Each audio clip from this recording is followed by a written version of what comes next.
Hi everybody, welcome back to my channel.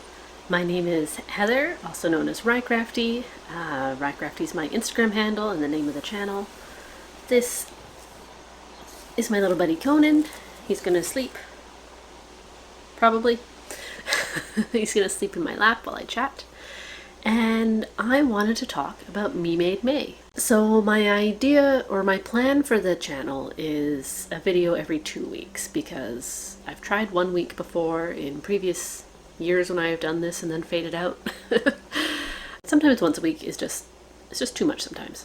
But it's Me Made May. I decided as part of my challenge to myself, I'm going to try and do a weekly little video recap of what me made things I wore in the past week. Today is Sunday, May 7th, so we've had a whole week of Me Made May, and I have a whole week of photos to show you of what I wore, mainly to work. To work or to work from home. I didn't take any video of that. I just took some mirror selfies in the mornings. And here's what I wore, what I'm wearing from my wardrobe, what works and what doesn't. So Monday I wore one of my Sagebrush tops from Friday Pattern Company. This is the one I made out of Liberty Cotton Lawn. It's I think the fabric design is called Q for the Zoo. It's very cute. It's fun. It was much too cold to wear that top with no sweater like I did to work that day. This is the thing about May in Toronto. It can be cold. It can be really hot. We're going to experience basically all the seasons in the 31 days of May. I'm going to experience every season. So we're going to go from knitted sweaters to probably sundresses by the end of the month. And I know other people's weather obviously is not like this, but I think it makes it a very interesting challenge for people in this sort of climate. Because I know somehow personally, a lot of the stuff I've sewn is very summery. And obviously I am also a knitter, so I have sweaters, which is good. But I seem to sew a lot more summery garments for myself than I do wintry garments. So yes, wore that Sagebrush top, was much too cold, even though I was wearing a corduroy skirt and tights with it. Tuesday, after being so cold at work on Monday, I decided it was time to wear a sweater. And I wanted to wear one that I hadn't worn in a while, so I pulled out this green one, which is the Windswept pattern by Tincanknits. And I can't remember what yarn that is. It might have been a Miss Babs. Might have been something else. I'll put it in the description. Okay, so that was me before work. When I got dressed, it was before breakfast.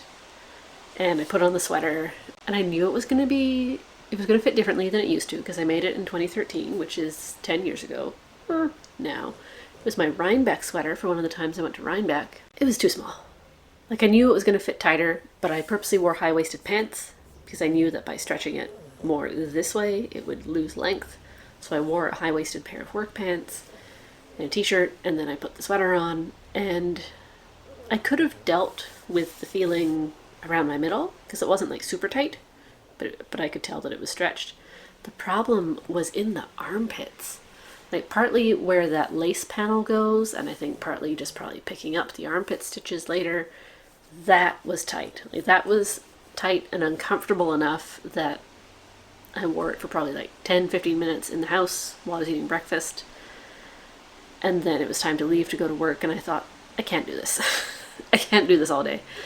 So I put on what is actually my latest finished sweater, which was many years in the making. By in the making, I mean sitting in a bin waiting to be finished. That actually has its own video on the channel that I will link. And that's the August Sky sweater by Maria Olsen, which I really like. It's super stretchy, it feels nice, it's cozy. It was warmer than the short-sleeved blouse I wore the day before. But yeah, so I'm not sure what to do with that green sweater. Do I keep it? Like, if it was a store-bought sweater, I wouldn't, but I made it. But I'm not going to wear it because it's so uncomfortable. And I don't think I'm going to lose weight, so it doesn't feel so tight and painful on the armpits. I put it back in the closet for now. I'll deal with that some other time. Wednesday I worked from home. I wore my Nettie t-shirt. It's the Nettie Bodysuit pattern from Closet Core, but I wore my pink striped Nettie t-shirt, which is also too tight to wear to actual work. That one I just cut out the wrong size. I should have cut out the size larger. I just made it. It was too small when I made it. But it's not awful. And I was perfectly happy to wear it here at home and then put a sweater over it. For warmth, because it was still cold at that point, and also in case I had to turn my Teams camera on.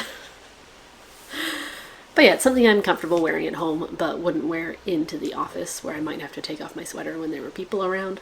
It also has a very low back, which I think is really cute, but again, maybe not for the office. The sweater is another really old one that did not have, it's even older than the green one. That sweater is called the $1.50 cardigan. The designer is Veronica Avery, and the pattern was in Interweave Knits in 2007, which is when I started knitting it, in 2007. How long ago was that?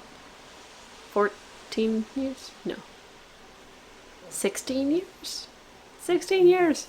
Oh my gosh. So yeah, that's a sweater I started knitting 16 years ago. I checked my Ravelry just before this. Seems like I knit most of the pieces in late 2017 and then 2018, and then I didn't sew them up until 2019. So you can tell that's just how I approach projects. Sometimes they get put away for years before they're finished. But yeah, I really like that cardigan. Still fits. That one wasn't super tight. I might replace the buttons, like the wonky shaped, like bark edged buttons were cute, but I think I might want something more subtle on it to wear. They're also an odd shape, so it looks, sometimes I feel like it looks like it's pulling in the front, where it isn't necessarily, but the buttons are weird shape. I don't know. Maybe it is pulling, and I just don't want to admit it. But yeah, I was really comfy in that day. And I think, I also wore hand knit socks that day at home. Again, hand knit sock weather in May. That's normal here. Thursday, I went into work, into the office again, so I wore my green Ebony Dress by Closet Core. I really love that one. There's a little bit of a grease stain on the front that I put a necklace on and hoped no one would notice. That photo I took after getting home, after I'd already pulled off the black tights I was wearing. I wore it with opaque black tights and black boots. Yeah, I really like wearing that. I wish it had pockets, but I know that pockets are not practical in a garment that's that tent shape and that's made out of jersey. They'd be too stretchy. I'm always a little sad there are no pockets. But otherwise I really like that dress. I have a second one in sort of a brownish color that maybe I'll wear if it's still cool. Friday was another work from home day, and so I decided to go full comfy. I wore my Plateau Joggers, my pink sweatpants that I made a year or two ago from a Closet Core pattern, and sweatshirting from Blackbird Fabrics. And so with the joggers, I wore a Renfrew tee that I made a long time ago. I'm pretty sure I made that before I moved here, so that's at least 6.5 years ago. Out of the same sort of blue doodly fabric that I have about 4 tops made out of this fabric, because I think I bought 5 meters at the time. I don't know why. I don't think I had a good idea of how much fabric to make a garment, especially as it's super wide. And so now it's my test for all sort of jersey patterns that I want to test out. I've got tons of tops in that fabric, but that's the very first one I made. I really like it. I really like the Renfrew tee patterns from Sewaholic, which used to be owned by someone, and then I remember she sold the business on to someone else and took her career elsewhere. And I don't know if I wonder if the new people are still putting out patterns or if they're just putting out all the same ones. I haven't looked at their website in a while. But yeah, Renfrew tee is great. I've got a bunch of them, various necklines. That one has the cowl, so I thought it was still sort of nice for work when you can only see me from here up, and I'm wearing sweatpants on the bottom, which was so comfy. And then Saturday, I wore this shirt and pants I did not make, leggings I did not make. One point on Saturday, I changed shirts because it got warm, and so I'm wearing this shirt again because saving water is good. It doesn't need to go in the laundry immediately after wearing it, especially as it was only a tiny portion of the day where I wore it. And so this is the Brigitte boat neck top from Tessuti Patterns in a nice stripy jersey that's sort of navy blue with an aqua stripe. I really like this top. I wear it a lot. I've made 3 of them, although this one is my favorite. There are assorted issues with the other 2, even though I still wear those. So that's what I wore for a full week of Me Made May. I wore something Me Made every day, which was really exciting, because I don't do that all the time. I still have a lot of store-bought clothes. I think if I kind of want to do an experiment where I take all my store-bought clothes out of my closet just to see, just to really see what that looks like. I definitely don't have enough Me Made clothes to only wear that for a whole month, or even a full week, because I haven't made many bottoms, especially work appropriate, not in sweatpant bottoms. I've got a few skirts. I've got a lot of dresses. When the weather heats up, definitely much more likely to be wearing Me Mades on any given day when the weather's nicer. But yeah, I like the idea of Me Made May. I like looking through my closet and really assessing what I wear and what I don't, and maybe why. I'm one of those people who really enjoys going through their closet and donating things, which is why I think that green sweater might eventually get donated, because I think I've definitely donated and gotten rid of stuff I've made before. More sewing than knitting, because sewing takes less time, but I can be ruthless when I need to with the closet clearance. So in addition to showing you what I wore that I've made for the last week, I want to talk to you about plans as well, upcoming plans. I've been trying to restrict my spending on fabric, obviously, and patterns as well, because I have a lot of patterns that I haven't made yet that I want to make, just like I have a ton of fabric that is sitting waiting to be sewn up. I might have ordered a little bit of fabric recently. It's the first time since February, but that's not for now. That's for a different video. So I wanted to talk about patterns, and the thing that got me is the designers doing Me Made May sales. So finally some patterns that I'd been looking at and thinking about were slightly cheaper than normal, and so I bought one, and then I saw another sale and I bought a couple, and then I just bought a whole bunch all at once. So no more pattern buying for me. There's another one I really want that didn't have any sort of sale. I really want to do the Ebony Dress, and maybe soon. So apart from that one, once I've bought the Ebony Dress pattern, no more pattern buying for a while. I've got a lot. So here's all the patterns I've bought recently and that I want to make up soon, because it's always the latest ones you've bought you want to make, right? That's what I find. So on the last day of Sew April Blouse, I bought the patina blouse pattern because there was a coupon code for that, and I've got it cut out already. I was going to try and do it in April, I just didn't get to it. So it's not going to be for any challenge, it's just because I still want that shirt. And I'll show you that after we talk about the patterns, because I've got a couple things cut out on the table. So, patina blouse. That was an April sale that I just got into on April 30th. I bought the Sew House 7 tea dress pattern, which I know I have some striped linen that I want to make that dress out of and play with the direction of the stripes. That's part of my big bundle of fabric, and that's been my plan for that stripe, blue and white stripe, for basically since I started planning projects for that fabric. That's what that is going to be. So I hadn't bought the pattern yet. I was going to whenever I got around to making that dress, but then I saw it was on sale. I think most of these pattern sellers were offering sort of between 15 to 25% off. I think I got most of these at 20% off. So Tea House dress by Sew House 7. While I was on the Sew House 7 website, I saw that they had a different pocket for the Burnside bibs. And that's one pants pattern that I've made and I really enjoy. They have these big curved pockets on the front, and they've just released recently apparently a sort of squared off a straight line pocket version that looks a little more sort of utility.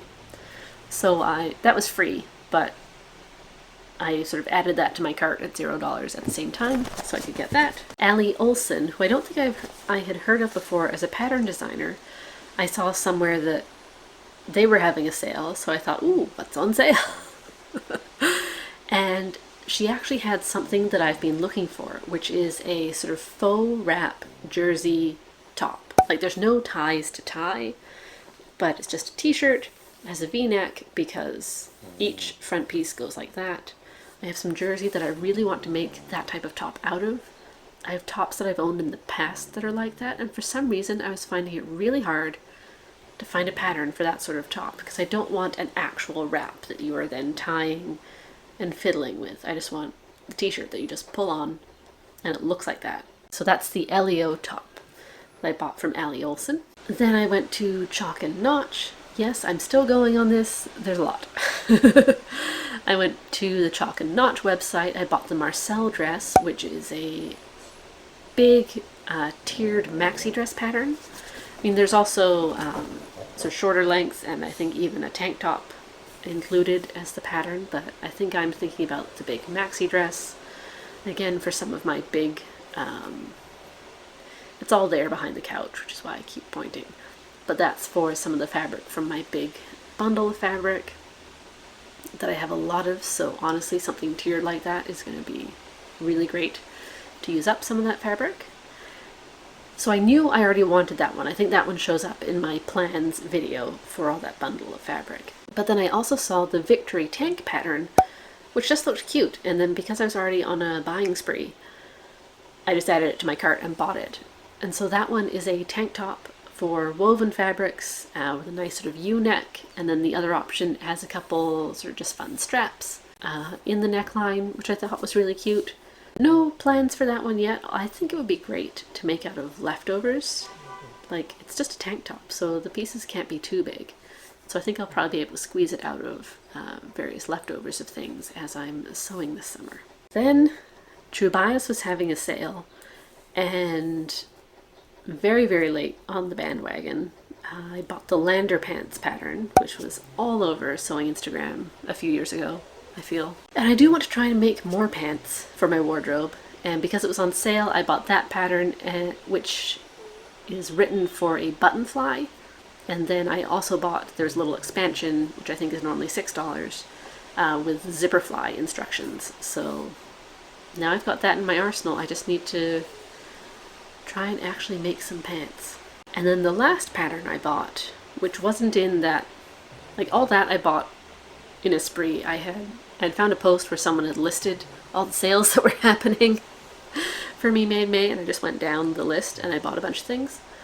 And then this weekend, so it'll probably be over by the time I get this video out, I'm very sorry, Helen's Closet was having a sale on her best-selling pattern, which is the Gilbert top, which is a nice little sort of camp collar style shirt. And I really like the little tie in the front. I've really been wanting to do a shirt that has that little tie in the front. And I liked that pattern, and people should be paid for their work and their efforts, but the Helen's Closet patterns are just that much more. They just cost that much more than so many of the other patterns that I've bought, that I could never quite pull the trigger to buy that pattern, even though that's what I wanted.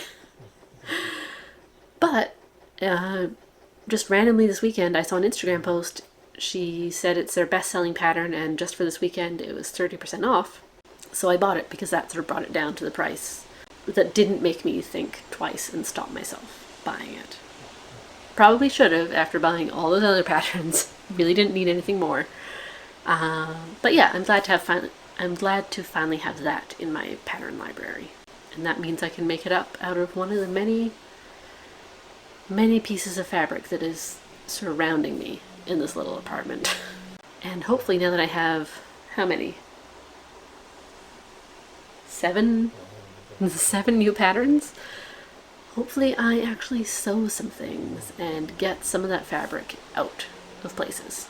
Leave me a comment and tell me what your Me Made May plans are. I think at one point I had told someone I wanted to do a little bit of sewing every day.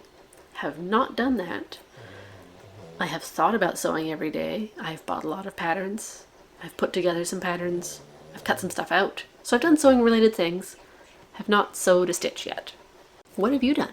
What do you want to do? What are your plans? So here's my sewing table right now. Got the sewing machine, and I have 2 patterns cut out. I did this a couple nights ago. This is the patina blouse that I spoke about buying the pattern. This was my plan for the Sew April Blouse challenge that I didn't get to. But I finally got it printed out. So this is my, where's an edge? This is my fabric. So fun. It's cotton and steel from a number of years ago. I remember buying this in Calgary, so before I moved, so at least 6.5 years ago or more.